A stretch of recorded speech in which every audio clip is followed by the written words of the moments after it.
Hey, and welcome to Matt and Jess TV. Bonjour, I am Matt Rose here with Jessica Bun Bun. This is our Monsieur Spade Season 1, Episode 3 reaction and review. Who wants an omelet? Do you want some salt and pepper? Are you going to offend that chef's gonna burn your omelet every time now, Sam, for the way you treating him and his quality of food. I just had an omelet for breakfast. I think salt and pepper, yes. I Come haven't, on, man. You got to season a little bit of cumin as well. I haven't had any breakfast yet. I'm hungry now. No, I'm still loving this show. I love how immersive it is. I could watch 20 seasons of Monsieur Spade. Like I'm already very, very confident of that after watching this particular episode. Yeah, I am overall really enjoying this season, but this particular episode, I feel like they took too many suspects off the board where it feels like there's only like one or two people that are really involved in this and all the people that we've kind of met up with. So I was kind of like, we're halfway through, so you would want to take some suspects off the table, but not so many. Like it's an interesting question to talk through. Like, how many people are still capable of being behind this huge sinister plot? Also, who's dead? Like that was a real cliffhanger here. It's the traditional screen fades to black. We hear a shot ring out. Yeah, is it Sam? Is it Teresa? Somebody else in the house? I mean, was Sam able to shoot back? Did Teresa grab a gun? I mean, we saw that Sam had left his box there. Is it possible she was able to get a gun or something? Who knows? Like, such a cliffhanger. Okay, well, rest assured, we're gonna break it down, but hit that subscribe button. We are here through all of Monsieur Spade, hopefully all 20 seasons, talking about, what's going on with these characters. And, subscribing is also a great way to help support us here at the Yes. channel.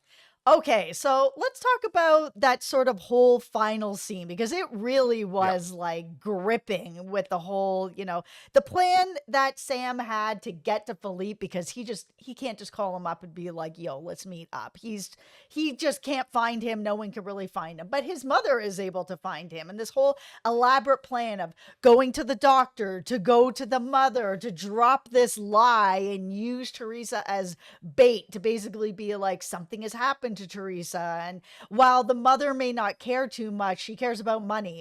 And her and Philippe both know that when Teresa turns 18, she's going to be coming into a boatload of money that Philippe had a hand in stealing. So I think both of them want to get their hands back on that again, but it's enough to have the mother contact Philippe, who then contacts Sam to basically be like, "What happened to Teresa? Oh, okay, let's meet up and talk about it. Let's go to the graveyard." And Sam's like, "Are you for real? Like, is this where we're meeting? We're gonna meet in the night at the graveyard." It was such a like cool setup by Sam that I think he didn't realize that then this was going to be switched back on him, which was something that I like to see when it comes to these detective shows. I don't like to see a detective be like, "I'm all knowing. Yeah. I'm always smarter than you. I'm always going to get one over on you, and you can never get one over on me." Yeah. So to see Sam, standing in that graveyard, looking around, hearing, cars, motorcycle, whatever going by, to then realize Philippe is not coming and he has left Teresa at home alone, and he goes bombing home to see that Teresa is there, but it feels like there was a race back and that Sam just happened to get there first, Yeah. but then somebody did come in and take him out. We heard, Teresa yelling, everybody's yelling, the gunshot. It's crazy.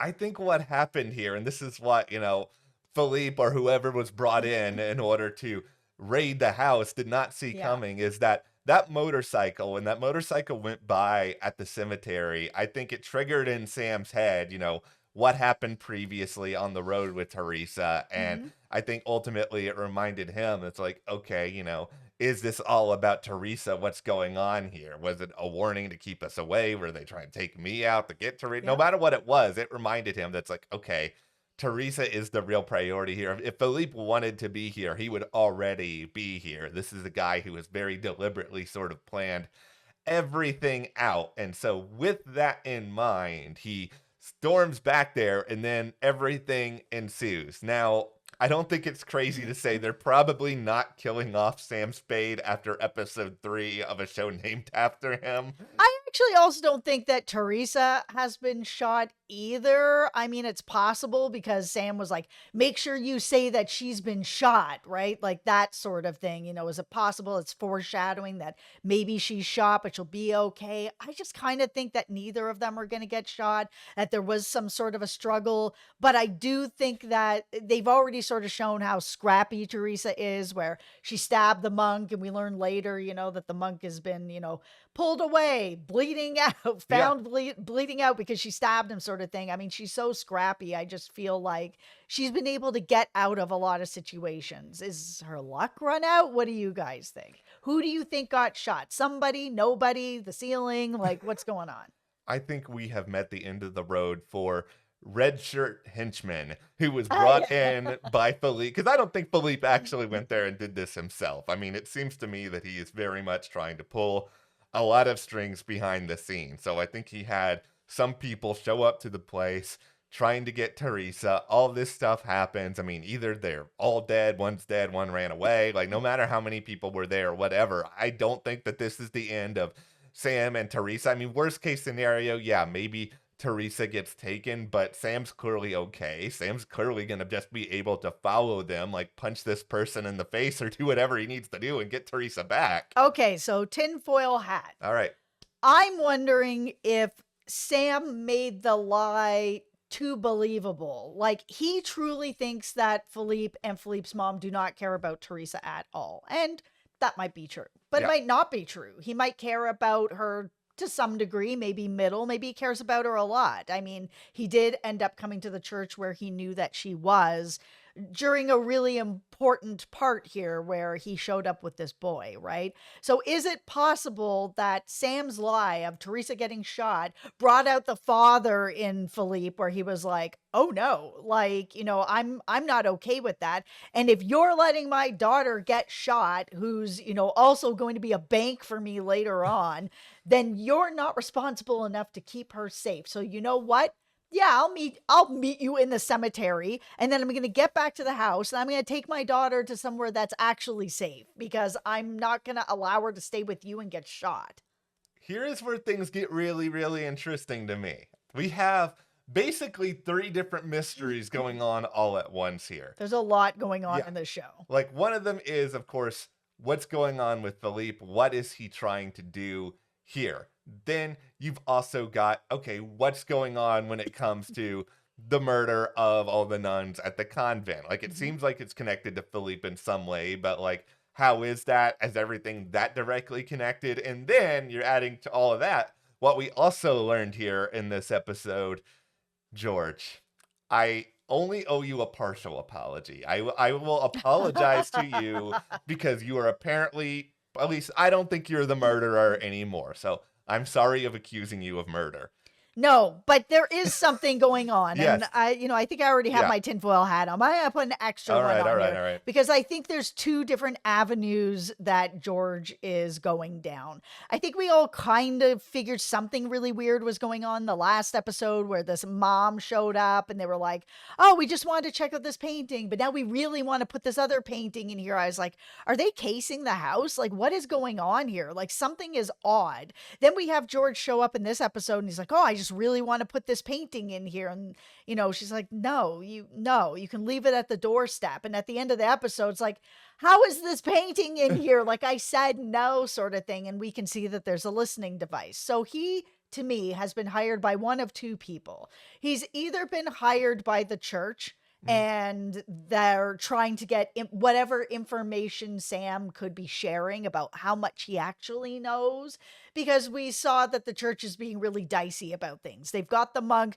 they're bringing him to Rome, because they want the boy. It's not, oh yeah, some nuns have been killed. Well, that's unfortunate, but you know what? The boy's a bigger score here. So is George hired as an investigator, because it seems like that's what he is, to get information for the church, or is it Jean-Pierre or Marguerite? Because they also, we saw that conversation with Jean-Pierre with Sam, where he's basically like, I'm going to be lawyering up. Like, Mhm. I need this money. Things between me and my wife, they're not what they seem to be. She doesn't love me anymore, and I'm going to be going somewhere else, but I need money to make that happen. So I'm lawyering up. I need whatever money. If I have a legitimate claim to this vineyard or anything like that, I need to know if I have it or not. And if I do, I just want you to pay me out so I can leave. Like, I'm not here to really cause other issues. And it feels like he's actually being genuine about that, that he's just like this sort of sad sack guy. He's just like, I just need to get out of here. And that George has been hired by him. We saw him, selling off some of his wife's jewelry to get money. Is that money then going to his legal defense, who's maybe hired this PI to get information to see if he can, stake his claim? I will I admit, just don't know who else would have hired him for this. I'm having a really hard time with this one. And, I know that's not always the best video, I guess, theorizing to sit here and be like, I'm struggling, but Hey, we're here to be honest Yeah. with you guys. If we don't know something, we'll tell you. yeah, like I've gone back and forth within these two ideas you brought up. Even in the past 2 minutes while you were talking, I was just sort of like, okay, like there's a case for this to be the church, to the sense of like, okay, they've got a ton of money and resources. We specifically hear, George and his mom, when they start to hear the ruckus, they're basically like, we've been told not to intervene. And Which an investigator would do. They Yeah. wouldn't be intervening. they wouldn't be intervening on anything. And but just like hearing that and how unfazed they seem to otherwise be about a lot of chaos, it's like clearly they expect that there's always could be a certain amount of chaos at the job, which means they're pretty darn professional, which means they've been doing this for a little while. Like, Yeah. if that's somebody who Marguerite and Jean Pierre would be able to hire. But at the same time, I'm sitting here and being like, okay, well, based on the timing of when we first saw George on the show, it actually does feel like it's more Marguerite or Jean Pierre. And I lean a little bit more towards Marguerite, just because I'm like, okay, she seems very smart, very deliberate with how she goes about things. Jean Pierre is a little bit reckless. I don't think Sam would think that Marguerite would be doing something like this. Like, she's got her establishment. She does need money in her own way. Maybe she's smart enough to just not show a lot of her cards directly to him. Like, it's hard to figure out whether or not this stuff is linked to what actually happened at the convent. And if it's not, like, is that okay? Like, I'm okay if it's not, as long as we continue to sort of see the emotional depth here, and that this story involving Jean-Pierre and Marguerite is really going somewhere and actually does impact Sam's future. Yeah, because that's the thing, is that if this is just a side story, this is a very prominent side story. Like, a lot of this episode has been spent on this. And this is where it starts to like take some possible murder suspects off the board. Like, I don't think it's George. I don't think it's his mother. I don't think it's Teresa. I don't think it's Jean-Pierre. Marguerite, maybe. I don't think so, unless she's a church plant, and I just don't think she is. It's not Patrice. Like, there's a lot of people that are just kind of taken off the board Yeah, and that's outside of Philippe, who is the person who had the boy. okay. This is going to be where I put a suspect on the board firmly. Okay, let's go. Henri. Boom. I'm stamping it. You right now that I have flip-flopped off of George, you are now my primary suspect. Yeah, he is mine as well. He's just sort of this character that doesn't really need to be there. And now he's also shown himself to be quite a creep Yeah. on what's going on with Teresa, where, it's just like, she's 15. And then she'll be 16, 17, 18. And Yeah. then, I don't mind waiting. I'm patient. It's just like, okay, but you're thinking about it now when she's a child. Yeah. So you're showing us that you're a creep, or at least at the very least, you're pretending to be a creep. Yeah. But he's definitely for me, the only suspect left on the board outside of Philippe. And I just don't think Philippe did this. Like, I think he was protecting the boy. So I think he is against whatever the church wants to get their hands on him for. Henri is interesting because we already know that he was trying to do some digging into Philippe. And so there could be either a push and pull that's going on here. There may Yeah. be more links between the two of them than we know. Like, my sort of feeling is that he may be a creep, but he also may be pretending to be a creep, just because if everybody just sort of thinks that of him, then maybe they won't assume anything else. That they'll just think, okay, this is just all this guy is, a really, really bad, nasty person, and they're not going to think of him in any other sort of other capacity. But he is clearly around. He Mm-hmm. would have been in a situation where he would know where Teresa is pretty much at all times. Yes. That is very advantageous for a lot of people, including anybody who could have come to, Sam's place at the end of the episode if everything is linked there to Mm-hmm. some degree. The important thing for us to note is that we know now, thanks to what happened when they were supposedly going to try to visit the bishop earlier on, and we end up seeing all these other people. Dean Winters, you mentioned earlier. I've got Dean Winters. okay. It was so cool to see him. I really like him. I like Dean Winters, but I am also going to say this. You may put on your hard hat for this. No, he was a miscast. Is Okay, that what thank you're going to you. say? Yes. No, he absolutely is. I love Dean Winters. I loved him on Oz. Yeah. I've seen him in a lot of stuff where he's like really kind of a tough guy or a creep or Yeah. like whatever. And he plays those roles beautifully. I absolutely love Dean Winters for that. But the minute that it was like, oh, he was brought in as, Father Morgan, I was like, what a miscast. This is not the right role for him so far. Like it didn't work. I don't need my I don't need a hard hat for that. It's true. okay, I don't need my It's true. priest to look like he just came off of doing 20 sets at the gym, where he's just like, I am the priest. Confess to me and I will punch you in the face. You want my holy protein shake. Oh It's my like, goodness. that guy did not look like a priest to me, but whatever. He's a No. priest. I'm not saying I think that character's necessarily suspicious at all. But what we did learn through all of this is that there seems to be like this very particular sect that is out there, that is involved, and that is like supposedly what the church is going to be investigating. Yeah. I don't think it's that big of a stretch here at all to assume that, okay, one of the people in the town is connected to this sect in some way, whether it is Henri, whether it is somebody else. Henri's just interesting because we know that he was gone for a while and he has some element of history. And I am kind of looking at people that, okay, they haven't been a part of this community for the entirety of the time. They have some other things going on. Is it then possible that he then got looped in to all of this? Well, here's the thing too, is that the boy had a gun that was, French military. So who would he have had access to get that? There are two people. There's Henri and Jean-Pierre. And that's really it, unless it was like through Marguerite and then that's still through Jean-Pierre. There's not that many people that would be linked to that.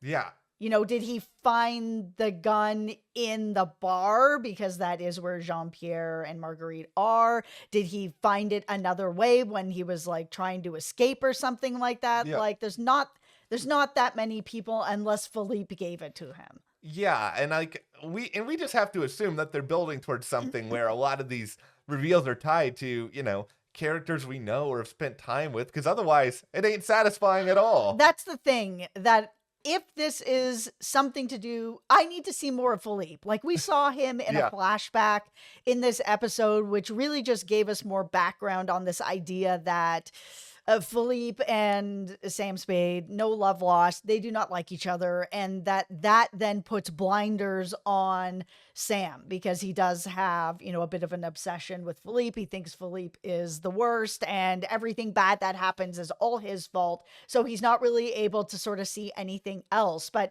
we only have a couple episodes left here. And, Philippe is involved with the boy that also the entire church is looking for. And, Henri, we don't know where he stands. I think Yeah.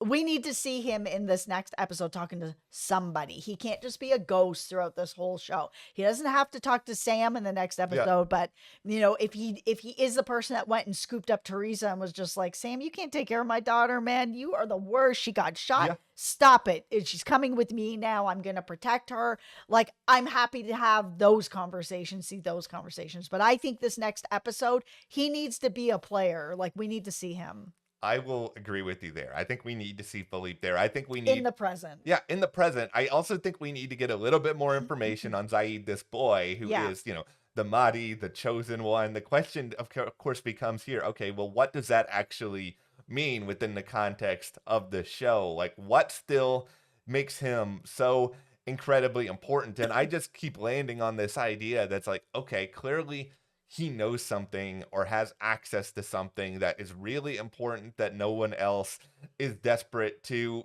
Somebody's desperate to Yeah. keep that hidden, and they're Yeah. desperate to make sure that he's not able to go out there and do that. I mean, the Maltese Falcon was about, a specific possession in a lot of ways. And I don't necessarily think that we're talking here about an object, but knowledge is a possession in its Mhm. own way. And if Zaid has this ability to channel out information out there that's really neat, we already know people would be willing to kill or do whatever it takes in order to get that. Yeah, and I mean, it's interesting too that he seems to be talking in numbers. I mean, there was a conversation where it's like, "Oh, the boy's not saying anything." And it's like, "Okay, but he is. He's writing down all these numbers. It just means that we can't understand what he's saying, but he is talking."